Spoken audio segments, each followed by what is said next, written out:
Vamos adiante?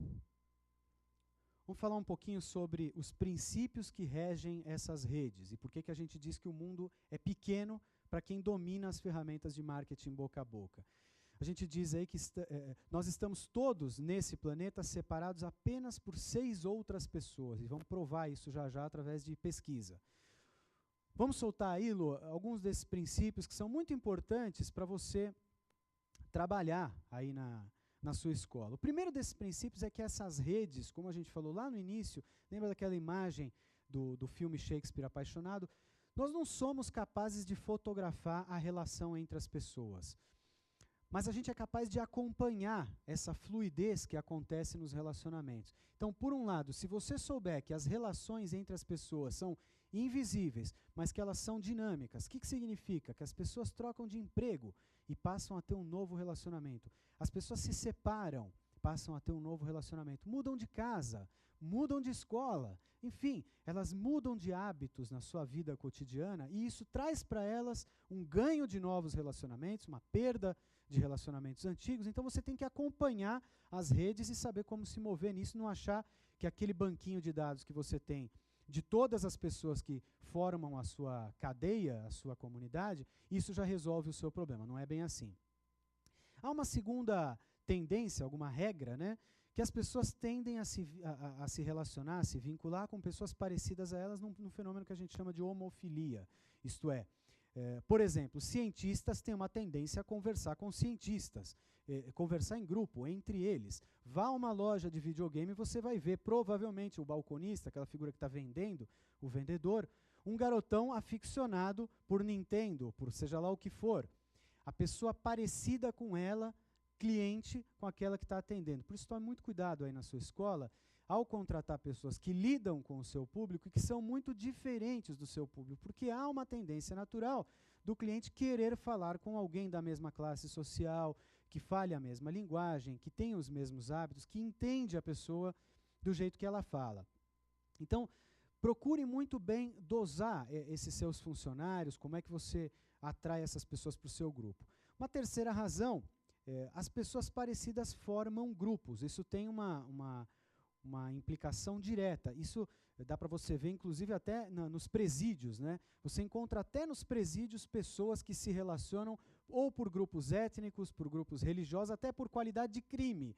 Então ali estão confinados ou são mais respeitados aqueles que mataram, né, que cometeram homicídio. No outro lado estão segregados os estupradores e assim por diante. Então, as pessoas tendem a formar grupos parecidos, né, estabelecer um padrão.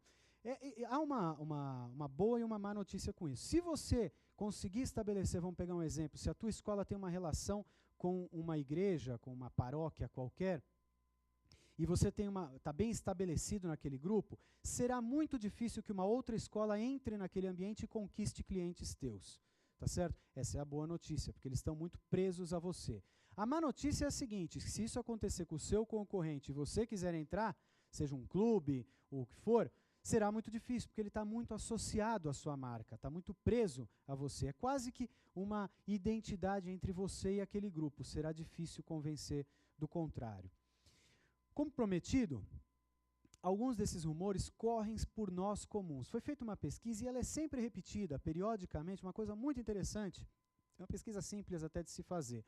Você pega um grupo de pessoas e dá para elas envelopes com endereços de pessoas que elas não conhecem, de preferência do outro lado do mundo.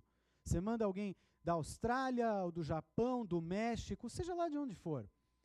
Você dá para elas e diz, olha, você tem que fazer chegar a essa pessoa com o nome dela, mas você não tem o endereço postal exato, você sabe simplesmente que ela mora numa cidade tal, num outro país, ou numa cidade longínqua, enfim, mas você não pode remeter pelo correio.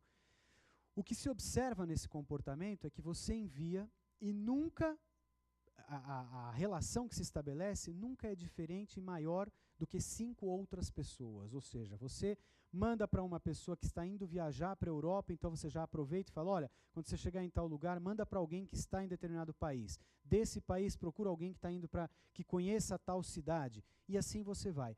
E, em geral, isso não ultrapassa 5 outras pessoas, por isso que a gente diz que não está separado por outra pessoa, mais do que através de 6 outros contatos.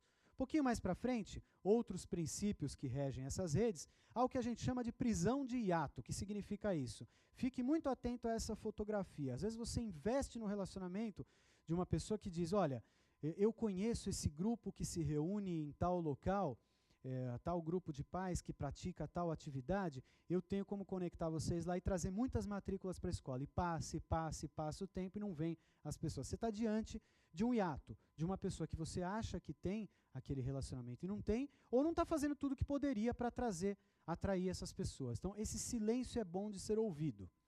Alguns conectores, alguns atalhos importantes, aqui também tem uma historinha ilustrativa.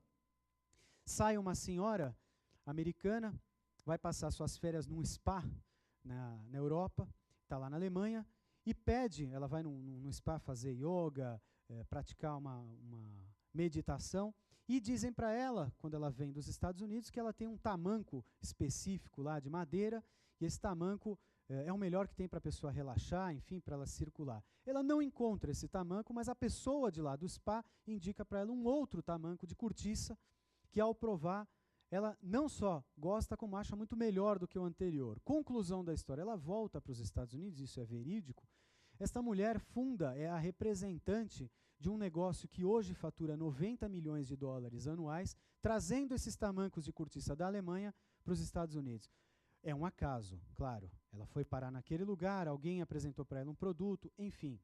É uma pessoa que aconteceu por acaso, por uma coincidência, e formou o seu negócio.